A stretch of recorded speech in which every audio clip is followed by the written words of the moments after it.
જય માતાજી, જય સાળંગપુર દાદા અને જય શ્રી કૃષ્ણ. કેમ છો બધા? તમને મારી ઓમ ભક્તિ કીર્તન ચેનલમાં સ્વાગત છે. તો આજે આપણે જાણીશું કે દેવસઈની એકાદશીની પૌરાણિક કથા. તો જરૂર સાંભળશો. દેવસઈની એકાદશીનું મહત્ત્વ. દેવસઈની એકાદશીનું વિશેષ મહત્ત્વ માનવામાં આવે છે અને આ વ્રતથી પૃથ્વીલોકના સમસ્ત પ્રાણીઓની બધી જ મનોકામનાઓ પૂર્ણ થાય છે.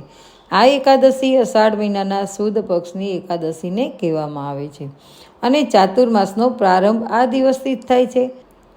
આ ચાતુર્માસ સમયગાળા દરમિયાન લગ્ન, મુંડન, જનોઈ વગેરે કોઈ શુભ કાર્ય કરવામાં આવતું નથી. એવું માનવામાં આવે છે કે આ દિવસથી ભગવાન શ્રી હરિ વિષ્ણુ ક્ષીરસાગરમાં સૂઈ જાય છે અને પછી 4 મહિના પછી તેઓ દેવ ઉઠી એકાદશીને દિવસે ઉઠે છે અને એને દેવ ઉઠી એકાદશી કહેવામાં આવે છે. આ અંતરાલને ચાતુર્માસ કહેવાય છે. દેવસઈની એકાદશીને હરિશયની પદ્મનાભ તરીકે પણ ઓળખાય છે. દેવસઈની એકાદશીની વ્રતની કથા સાંભળીએ આપણે. તો ધર્મરાજ યુધિષ્ઠિરે કહ્યું કે હે કેશવ, અષાઢ સુદ એકાદશીનું નામ શું છે? આ વ્રતને કરવાની કઈ વિધિ છે અને કયા દેવતાની પૂજા કરવામાં આવે છે?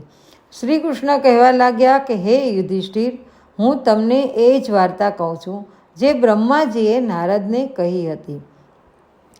એકવાર નારદજીએ બ્રહ્માજી પાસેથી આ એકાદશી વિશે જાણવાની ઉત્સુકતા વ્યક્ત કરી.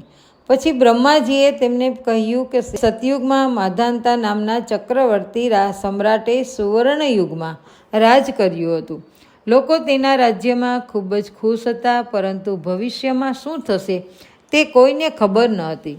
તેથી તેઓ પણ જાણતા ન હતા કે ટૂંક સમયમાં જ તેમના રાજ્યમાં ભયંકર દુષ્કાળ પડશે. આખા રાજ્યમાં પાણીની અછત થશે. તેમના રાજ્યમાં આખા 3 વર્ષ વરસાદ ન હોવાને કારણે ભારે દુકાળ પડ્યો. આ દુષ્કાળને કારણે ચારે બાજુ અંધાધૂંધી થઈ ગઈ. ધાર્મિક પક્ષના બલિદાન, હવન, પિંડ, દાન, કથા, ઉપવાસ વગેરેમાં ઘટાડો થઈ ગયો. જ્યારે મુશ્કેલી હોય ત્યારે ધાર્મિક કાર્યોમાં પ્રાણીની રુચિ ક્યાં છે? પ્રજાઓ રાજા પાસે ગયા અને તેમની પીડા માટે બૂમો પાડવા લાગ્યા. રાજા પહેલેથી જ આ પરિસ્થિતિથી ઉદાસ હતો. છેવટે તેઓ વિચારવા લાગ્યા કે મેં ક્યું પાપ કર્યું છે જેના માટે મને આ સ્વરૂપમાં સજા મળી રહી છે? પછી આ દુઃખમાંથી મુક્તિ મેળવવા માટે કોઈ સાધન શોધવાના આશયથી રાજા સૈન્ય સાથે જંગલમાં ગયા. ત્યાં ફરવા જતાં એક દિવસ તે બ્રહ્માજીના પુત્ર અંગિરા ઋષિના આશ્રમમાં પહોંચ્યા અને તેમને પ્રણામ કર્યા. ઋષિએ આશીર્વાદ આપી અને પૂછ્યું. પછી જંગલમાં કેમ ભટકવાનો અને તેના આશ્રમમાં આવવાનો હેતુ જાણ્યો. ત્યારે રાજાએ હાથ જોડીને કહ્યું કે મહાત્મા, હું બધા ધર્મોનું પાલન કર્યા પછી જ મારા રાજ્યમાં દુષ્કાળની દ્રષ્ટિ જોઈ રહ્યો છું. છેવટે કેમ આવું થઈ રહ્યું છે? કૃપા કરીને કહો અને તેનો કોઈ મને ઉપાય બતાવો. આ સાંભળીને મહર્ષિ અંગિરાએ કહ્યું કે હે રાજા, સુવર્ણયુગ એટલે કે સતયુગ એ તમામ યુગમાં શ્રેષ્ઠ છે. આમાં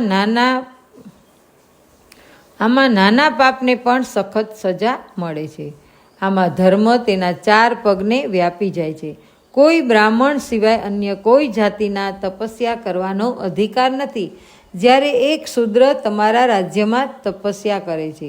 આ જ કારણ છે કે તમારા રાજ્યમાં વરસાદ પડી રહ્યો નથી. જ્યાં સુધી તે કાલ પ્રાપ્ત નહીં કરે ત્યાં સુધી આ દુકાળ શાંત નહીં થાય.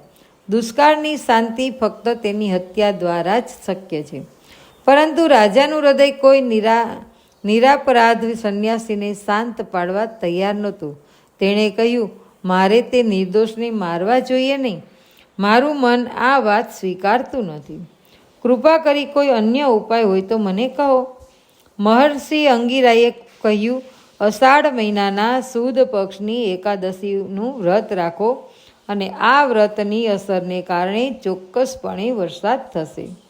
રાજા પોતાના રાજ્યની રાજધાની પરત ફર્યા અને 4 વર્ણો સાથે પદ્મ એકાદશીનું કડક નિરીક્ષણ કર્યું.